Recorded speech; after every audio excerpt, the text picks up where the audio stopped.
அப்படி என்ன சார் ஆணவத்தின் உச்சியில இருக்காங்க நயன்தாரா அவர்கள்? கிட்டத்தட்ட 20 கோடி ரூபா வாங்கியிருக்காங்க நயன்தாரா. டப்பு பார்ட்டி. நயன்தாரா தான் எந்த ப்ரொமோஷனுக்கும் வந்ததே இல்லையே சார். நயன்தாரா என்ன நயன்தாரா ஜுஜுபி. மத்திய அமைச்சர் முருகன் வந்தார். மூஞ்ச கூட காட்டல. சிரிச்சு பேசினாலும் இவங்க சிரிக்கல. அகங்காரத்தின் உச்சம். எவ்வளவுதான் ஆடு மேன்னு கத்தினாலும் ஒரு சிங்கம் இருக்கும்போது ஒன்றும் செய்ய முடியாது. சார் நம்ம இப்போ மூக்குத்தி அம்மன் 2ல இவ்வளோ பிரச்சனைகள் நடந்துட்டு இருக்கு, நம்ம இப்போ பேசிட்டு இருக்கோம். ஆனா குஷ்பு வந்து எதுவுமே நடக்கல, எங்க படத்துக்கு திஷ்டி கழிச்ச மாதிரி எல்லாம் பண்ணியிருக்கீங்க, எதுவுமே நடக்கல, எதுக்குங்க இவ்வளோ ரூமர்ஸ்லாம் நீங்க போடுறீங்க அப்படின்னு சொல்றாங்க. நெருப்பு இல்லாமல் புகையாது. கருப்பை புற்றுநோய் குறித்த சந்தேகங்களுக்கான தங்கம் ஹோப்பை இலவசமாய் அணுகுங்கள். கிங் டிவி நேயர்களுக்கு வணக்கம். நான் உங்கள் கனிமொழி. இன்று நம்முடன் இணைந்திருக்கும் சிறப்பு விருந்தினர் நடிகரும் சினிமா விமர்சகருமான திரு பைல்வான் ரங்கநாதன் அவர்கள்.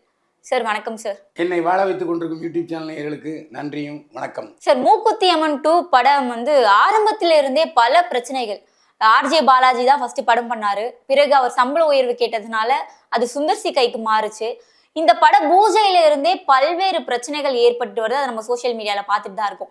அது எல்லா பிரச்சனைக்கும் அடித்தளம் எங்க இருக்குன்னு பாத்தீங்கன்னா லேடி சூப்பர் ஸ்டார் நயன்தாரா. அப்படி என்ன அவங்க பிரச்சனை பண்றாங்க இந்த படத்துக்கு? இப்போ நயன்தாராவுக்கு படம் இல்லை. ஹிந்தி படம் ஷூட்டிங் ஆரம்பிக்குதுன்னு சொல்றாங்க. ஆரம்பிக்கவே இல்லை. மலையாளத்தில் ஒரே ஒரு படம், அது முடிஞ்சிருச்சு. நயன்தாரா லேட்டஸ்ட் கான்ட்ரவர்சி என்ன தெரியுமா? வருகிற ஏப்ரல் 4ஆம் தேதி நெட்ஃப்ளிக்ஸில் டெஸ்ட் என்ற ஒரு படம் வெளியாக போகுது. ஆமாம். இந்த கேள்விக்கும் இதுக்கும் முக்கியமான சம்மந்தம் இருக்குது. அதனால் கொஞ்சம் பொறுமையாக நிதானமாக கவனிங்க. அந்த படத்தை தயாரிச்சிருக்கிறது யாருன்னா நெட்ஃப்ளிக்ஸ். இந்த படத்தினுடைய கதாநாயகர்கள் இருவர். ஒருவர் மாதவன், இன்னொருவர் சித்தார்த். இந்த படத்தில் மீரா ஜாஸ்மினும் இருக்காங்க, நயன்தாராவும் இருக்காங்க. சமீபத்தில் நெட்ஃப்ளிக்ஸ் சார்பில் டெஸ்ட் படத்தினுடைய ட்ரெய்லர் போடப்பட்டது. அந்த ட்ரெய்லரில் மாதவனும் நயன்தாராவும் ஜோடியாக நடிச்சிருக்காங்க. மாதவன்கிட்ட படார்னு கணத்தில் ஒரு அறை விட்டு, யார் நயன்தாரா மாதவன் கணத்தில் அரைஞ்சி, நீலாம் ஒரு ஆம்பளையா, பிள்ளை பெற்றுக்கு உனக்கு ஆசை இல்லையாடா என்ற வார்த்தை வருகிறது. இதுக்கு என்ன அர்த்தம்? இந்த விஷயத்தில் நடிச்சிருக்காங்க நயன்தாரா. இன்னொரு பக்கம் பார்த்தீங்கன்னா மாதவன், இன்னொரு பக்கம் சித்தார்த் அவருடைய ஜோடி. அவர் வந்து டெஸ்ட்டுன்னு அலைகிறார். ஆக இந்த படத்தில் என்னென்னா கிரிக்கெட் போட்டியும் உண்டு, ஒரு குடும்ப கருத்து வேறுபாடுகளும் உண்டு. இந்த படத்தினுடைய ப்ரமோஷனுக்கு மாதவன் வந்தார், சித்தார்த் வந்தார், அவர் இன்னொரு நடிகை வந்தாங்க. இவங்க எல்லாம் வந்துட்டாங்க. நயன்தாரா மட்டும் வரல. நயன்தாரா தான் எந்த ப்ரொமோஷனுக்கும் வந்ததே இல்லையே சார். முக்கியமான விஷயம், நெட்ஃப்ளிக்ஸ் என்ன தெரியுதா? விக்னேஷ் சிவனுக்கும் நயன்தாராவுக்கும் கல்யாணம் நடந்த போது அந்த ஆல்பத்தை, அந்த படத்தை வெளியிட்டு நெட்ஃப்ளிக்ஸு அது கிட்டத்தட்ட 20 கோடி ரூபா வாங்கியிருக்காங்க நயன்தாரா. 20 கோடி ரூபா கொடுத்த நெட்ஃப்ளிக்ஸ் நிறுவனம் நயன்தாரா வச்சு ஒரு படம் எடுக்குது. அது பேர் டெஸ்ட்டு. அந்த டெஸ்ட்டு முன்னோட்டத்துக்கு நயன்தாரா வரல. ஆனால் இப்படிப்பட்ட நயன்தாரா தான் நடிக்கிற மூக்குத்தி அம்மன் 2வது பாக பூஜைக்கு வந்திருந்தாங்க. ஏன்னா அந்த படத்தோட தயாரிப்பாளர் ஐஸ்ரீ கணேஷ். டப்பு பார்ட்டி, கல்வி வள்ளல். அந்த விழாவுக்கு நயன்தாரா ஜுஜுபி. மத்திய அமைச்சர் முருகன் வந்தார். முருகன் பின்னாலேயே நடிகை மீனாவும் வந்தாங்க. ஸ்டேஜில் குஷ்புவும் மீனாவும் இருக்கிறாங்க. என்ட்ரி கொடுத்த நயன்தாரா சீனியர் நடிகை மீனா கிட்ட பேசவே இல்லை. மூஞ்ச கூட காட்டல. சிரிச்சு பேசினாலும் சிரிக்கல. அகங்காரத்தின் உச்சம் இல்லையா? அதே கவுண்டர் அவங்க என்ன நடிச்சாங்க மீனா. எவ்வளவுதான் ஆடு மேன்னு கத்தினாலும் ஒரு சிங்கம் இருக்கும்போது ஒன்றும் செய்ய முடியாது. அதாவது நீ ஒரு ஆடு கண்ட இடத்துல மேயிற அப்படிங்கிற மாதிரி சொல்லி விட்டுட்டு மீனா. இப்போ பாயிண்ட்டுக்கு வருவோம். முதல் நாள் வந்து ஒரு காஸ்டியூம், ஒரு ட்ரெஸ் கொண்டு கொடுத்துருக்காரு. நான் இது போட மாட்டேன் அப்படின்னு சொல்லியிருக்கேன் நயன்தாரா. இல்லைம்மா டைரக்டர் தான் கொடுக்க சொன்னார், இது அம்மன் வேஷத்துக்கு இதான் ட்ரெஸ்ஸு காஸ்டியூம்னு சொல்லியிருக்காரு. போட முடியாதுன்னு சொன்னார். இப்போ உதவி இயக்குனரையும் பிடிச்சி கண்டாமன்னு வாங்கி விட்டுச்சு. உதவி இயக்குனர் நேராக போய் அந்த பொண்ணு ஐரா சார் அப்படின்ட்டான் சுந்தர்சிட்டு. சுந்தர்சி போய் ஏம்மா எதுக்கு உதவி இயக்குனரை வைகிற? என்ன வைகிற மாதிரி தான் உதவி இயக்குனரை வைகிறது தான். உதவி இயக்குனரை வயதாலும் ஒன்று தான், என்ன வயதாலும் ஒன்று தான். இல்லைன்னா நான் எனக்கு ஹீரோயினை மாற்றிடுவேன், தமன்னாவை போட்டுருவேன், ஒழுங்காக போடுறியா இல்லையா அப்படின்னு போட்டேன் டோஸ். அந்த மாதிரி கான்ட்ரவர்சியோடைய உச்சம். இப்போது அவர் வந்து பொள்ளாச்சியில் ஷூட்டிங் எடுத்துக்கலாம், அங்கே உள்ள கோயிலில் எடுத்துக்கலாம் பெர்மிஷன் வாங்கியிருக்காரு சுந்தர்சி. பொள்ளாச்சிக்கெலாம் வரமாட்டேன், அது எனக்கு ஆன்டி சென்டிமெண்ட்டான ஷூட்டிங் லொக்கேஷன், அதனால் எனக்கு வந்து சென்னையிலே எடுங்க அப்படின்னோடனே சென்னையிலேயே ஒரு கோயிலில் பார்த்து ஷூட்டிங் வச்சுருக்காரு. அன்னைக்கு நயன்தாரா வரல, சரின்னு அப்படி விட்டுட்டாரு. அப்புறம் பார்த்தா அடுத்த ட்ரபிள் யாருன்னா நம்ம ஹீரோயின் ஊர்வசி. அந்த படத்தில் காமெடி, சூப்பர் காமெடி அம்மா. முட்டு வலி சார், எனக்கு ரொம்ப தூரம்லாம் ட்ராவல் பண்ண முடியாது அப்படின்னு சொல்லிட்டாங்க. அவங்க கால் சீட்டு ஒன்றும் கிடைக்கல. அதேமாரி கோயில்களுக்கும் படப்பிடிப்பு நடத்த அனுமதி இல்லை. அடுத்தாப்ப அதில் நடித்த முக்கியமான நடிகர் ஒருவர் என்ன சொல்லிட்டாரு, நீங்கள் என்ன சார் டேட்ஸ் எல்லாம் மாற்றிக்கிட்டு இருக்கீங்க, நான் இங்கே பிஸியாக இருக்கேன் அப்படின்ட்டு. பார்த்தாரு சுந்தர்சி, இதான் ஷாக்குன்ட்டு யோகி பாபு வச்சு ஒரு படம் எடுத்து முடிச்சிட்டாரு. அந்த படத்தோட ப்ரொமோஷனுக்கு போயிட்டார் சுந்தர்சி. இப்போது நிலைமை என்னென்னா, கிடப்பில் போடப்பட்டிருக்கிறது மூக்குத்தி அம்மன் 2ஆம் பாகத்தினுடைய ஷூட்டிங். அதாவது இப்போ சமீபத்தில் சுந்தர்சி எழுதிய கேங்கர்ஸுங்கிற படத்தில் வடிவேலு கதாநாயகன். அந்த படம் விரைவில் ரிலீஸ் ஆக போகுது. அதுக்கான ப்ரமோஷனில் தீவிரமாக இறங்கியிருக்காரு சுந்தர்சி. ஸோ இன்னும் 2 மாதம் இல்லை 1 மாதம் ஆகலாம். இதில் முக்கியமான விஷயம் என்னென்னா, ஏன் முதல் பாகத்தை இயக்கிய ஆர்ஜே பாலாஜி ஏன் இயக்கலைன்னு சொன்னால், அந்த படத்தில் அவ்வளோ டார்ச்சர் பண்ணியிருக்கு நயன்தாரா.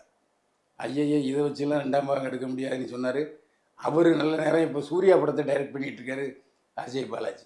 அப்படி என்ன சார் ஆணவத்தின் உச்சியில இருக்காங்க நயன்தாரா அவர்கள்? ஏன்னா அவங்களை யார் படம் எடுத்தாலும் ஏகப்பட்ட சர்ச்சைகள் அவங்க படம் அவங்க நடிக்கிற படம் குறித்து வெளியாகுது. நம்ம எல்லா படத்துலையும் பார்த்துட்டே தான் இருக்கோம். அப்படி என்னதான் அவங்க பண்றாங்க? ஏகப்பட்ட வழியில் காசு வருதுங்க. சென்னையில் மட்டும் கிட்டத்தட்ட 70 ஹோட்டல் இருக்குது, டீ ஷாப்பு, அதில் இருந்து காசு வருது. அப்புறம் பொட்டிக்கில் இருந்து காசு வருது. அப்புறம் நாப்கின், சானிட்டரி நாப்கின்லேருந்து காசு வருது. அப்புறம் இன்னர் வேர்லேருந்து காசு வருது. இப்படி ஏகப்பட்ட காசுகள் வருது. இது இல்லாமல் துபாயில் பெட்ரோல் பங்கில் ஷேர் ஹோல்டர், அதிலிருந்து காசு வருது. நான் நடித்தா 10 கோடி ரூபா சம்பளம் வாங்கினா தான் நடிப்பேன். அதாவது வயிறில் பசி இருந்ததுன்னா அடுத்த விலைக்கு சோறுலன்னு சொல்லி வேலை செய்வான். முட்டில் பசி இருந்ததுன்னா ஏன் வேலை செய்யணும்? எதுக்கு மற்றவங்க பேச்சு கேட்கணும்? நான் ராணி சகலகலா வள்ளி அப்படிங்கும்போது நீங்கள் என்ன செய்ய முடியாது? ஒன்றும் செய்ய முடியாது. நயன்தாரா இவ்வளோ இடையூறு கொடுக்கும்போது வேற நடிகளை போட்டு போயிடலாம்ல, எதுக்கு இவங்களே பிடிச்சிட்டு இருக்கணும்? மூக்குத்தி அம்மன் ஃபர்ஸ்ட் பார்ட் நல்லா போச்சு, நல்ல வருமானம் வந்துச்சு. அதே சென்டிமெண்ட்டாக இப்போ ஆரம்ப காலத்தில் பார்த்தீங்கன்னா அதிகமான அம்மன் வேஷங்கள் நடித்தது கே.ஆர். விஜயா படம். நிறைய கே.ஆர். விஜயா படங்கள். அதாவது தன்னை அறிமுகப்படுத்திய கற்பகம் இயக்குனர் கே.எஸ். கோபாலகிருஷ்ணனுக்கே கே.ஆர். விஜயா அம்மனை நடித்த அந்த படத்தை அவர் நஷ்டத்துலையும் சரி கட்டினார். அதுக்கப்புறம் பார்த்தீங்கன்னா மீனா நிறைய படங்களில் அம்மனை நடிச்சிருக்காங்க, நானும் நடிச்சிருக்கேன். அப்போது இது வந்து 3rd ஜென்ரேஷனில் இப்போ நயன்தாரா. அந்த நயன்தாரா நடித்த அந்த மூக்குத்தி அம்மன் ஓடினால சென்டிமெண்ட்டாக சரி மூக்குத்தி அம்மன் 2வில் நடித்தா நயன்தாரா நடித்தா சேல்ஸ் ஆகும், மக்கள் வருவாங்கிற நம்பிக்கை தான், அவ்வளோதான். சார் நம்ம இப்போ மூக்குத்தி அம்மன் 2ல இவ்வளோ பிரச்சனைகள் நடந்துட்டு இருக்கு, நம்ம இப்போ பேசிட்டு இருக்கோம். ஆனால் குஷ்பு வந்து எதுவுமே நடக்கல, எங்கள் படத்துக்கு திஷ்டி கழிச்ச மாதிரி எல்லாம் பண்ணியிருக்கீங்க, எதுவுமே நடக்கல, எதுக்குங்க இவ்வளோ ரூமர்ஸ்லாம் நீங்கள் போடுறீங்க அப்படின்னு சொல்கிறாங்க. நெருப்பு இல்லாமல் புகையாது, நெருப்பு இருந்தால்தான் புகை வந்துச்சு. ஆனால் என்ன, மூக்குத்தி அம்மன் ட்ராப் ஆகலை, மூக்குத்தி அம்மன் 2 ட்ராப் ஆகலை. அது நிச்சயமாக ஷூட்டிங் நடக்கும், நிச்சயமாக வெற்றி பெறுங்கிற நம்பிக்கையில் தன்னுடைய கணவர் படம் அப்படிங்கிறனால குஷ்பு முட்டு கொடுத்துருக்காங்க. அதனால் குஷ்பு அந்த பேச்சு ஒர்க்கு சரியாயிடுச்சு. பேச்சு இருந்தது, அதை பேச்சப் பண்ணிட்டாங்க. அதனால் தொடர்ந்து இந்த படப்பிடிப்பு நடைபெறும்னு குஷ்பு சொல்லியிருக்காங்க. அது நாமளும் நம்புவோம். சார் நம்ம இப்போ ஐஸ்வரி கே கணேஷ் அவர்களை எடுத்துக்கிட்டோம்னா ஒரு பெரிய தயாரிப்பு நிறுவனம் அவர் அப்படின்னு நம்ம சொல்லலாம். பெரிய தயாரிப்பு நிறுவனங்களுக்கும் இந்த மாதிரி பட ரீதியான இடையூறுகள் நடிகர்களாலும் இல்லை பணத்தாலும் வருது. சின்ன பட்ஜெட் படங்களுக்கும் இந்த மாதிரியான பல இடையூறுகள் வெளியாகிறதுக்கு முன்னாடியே வருது. இதுக்கு என்ன காரணமா இருக்கும் நீங்க நினைக்கிறீங்க? இந்த சினிமா கம்பெனியில் எப்போ சண்டை வருது, எப்போ சமாதானம் சொல்ல முடியாது. இப்போ இந்தியன் 3 படம் வெளியாகணும். ஏன் படம் வெளியாகலை? கமல்ஹாசன் சம்பளம் கூட கேட்குறாரு. இப்போதைக்கு இந்தியன் 2வை வெளியிடுறதுக்கான பொருளாதார ரீதியான விஷயங்கள் இல்லை. ஏன்னா அது லாபம் கிடைக்குங்கிறது நம்பிக்கைலாம் போயிடுச்சு. அவங்க என்ன நினைக்கிறாங்க, லைக்கா ப்ரொடக்ஷன்ஸு இந்தியன் 3யை பேசாமல் ஓடிடிலே வெளியே விட்டுலாம் அப்படின்னு சொல்கிறாங்க. ஆனால் கமல்ஹாசன் அது பஞ்சாயத்து பேசிக்கிட்டு இருக்காரு. இது பெரிய படத்தோட நிலைமை. சின்ன படத்தில் வந்து இப்போ ஐஸ்வரி கணேசை பொறுத்த வரைக்கும் அவருக்கு பணப்பிரச்சனையே அல்ல. அவர் ஏற்கனவே நிறைய விஷயங்களை சந்திச்சவர். இன்னும் உதாரணம் சொல்ல போனால் நிறைய பேர் வந்திருப்பாங்க. கார்த்தி, விஷ்ணு விஷால் 2 பேரை வச்சு படம் எடுக்கணும்னு பூஜை போட்டாங்க பெரிய அளவில். ஷூட்டிங்கும் நடந்துச்சு. இதே ஐஸ்வரி கணேஷ் தான் தயாரிப்பாளர். ஆனால் அந்த படம் 3 நாள் நின்றுச்சு. எனக்கு அதிகமாக வேஷமா, உனக்கு அதிகமாக வேஷமா, நடிகர் சங்க பொருளாளருக்கும் நடிகர் சங்க செயலாளருக்கும் சண்டை. யாருக்கு? விஷாலும் கார்த்தியும். Ego clash. அதில் படமே நின்று போச்சு. இதில் இன்னொரு விஷயம், சுந்தர்சி ஏன் விட்டு கொடுத்து போனாருங்கிறதுக்கும் ஒரு விஷயம் இருக்குது. ஏசி சண்முகம் அதிமுக ஆட்சியில் அவர் வந்து எம்பி, எம்எல்ஏ, மிகப்பெரிய கல்வி நிறுவனங்கள், மெடிக்கல் காலேஜ் உள்பட எல்லா கல்வி நிறுவனங்களையும் வச்சுருக்காரு ஏசி சண்முகம். அவர் அதில் சம்பாதிச்ச பணத்தை சுந்தர் சீட்டை கொடுத்து 2 படம் எடுத்தார். 2 படமும் மொக்க.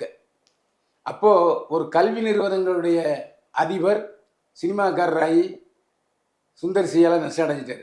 மறுபடி தன்னால் இன்னொரு கல்வி வள்ளல் ஐஸ்வரி கணேஷ் படம் பாதியில் நின்றக்கூடாது, சரி நம்ம கொஞ்சம் விட்டு கொடுத்து போவோம், தம்மனை வேண்டாம், இதே நயன்தாராவோட அட்ஜஸ்ட் பண்ணி படத்தை முடிப்போன்னு அவரும் தியாகம் பண்ணியிருக்காரு.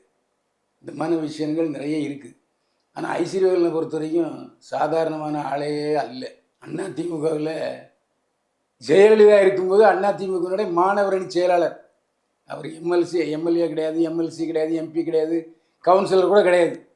ஆனால் அவ்வளவு சொத்துக்களை சம்பாதித்து வைத்தவர் கல்வி நிறுவனங்கள் மூலம். அவர்கிட்ட ஒரு விஷயம் வந்து மாட்டிக்கிட்டு நம்ம சிதம்பரம் சார் இருக்கார, அவர் எப்பேற்பட்ட ஆள், யார் கண்ணையும் விரல விட்டு ஆட்டுவார். சிம்பு எவ்வளவோ மடக்கி பார்த்தாரு, ஐஸ்வர்யா கணேஷ்ட அட்வான்ஸ் வாங்கிட்டார். இப்போது நடிகர் சங்கம், தயாரிப்பாளர் சங்கம் மூலமாக சிலம்பர சங்கத்தையே கால் ஷீட் வாங்கிட்டாரு ஐஸ்வர்யா கணேஷ். இது நம்ம நேயர்களுக்கு புதிய தகவல். இந்த பிரச்சனை குறித்து தொடர்ந்து பேசலாம் சார். நன்றி சார். மீண்டும் சந்திப்போம். வாழ்க வளமுடன். கருப்பை புற்றுநோய் குறித்த சந்தேகங்களுக்கான தங்கம் ஹோப்பை இலவசமாய் அணுகுங்கள்.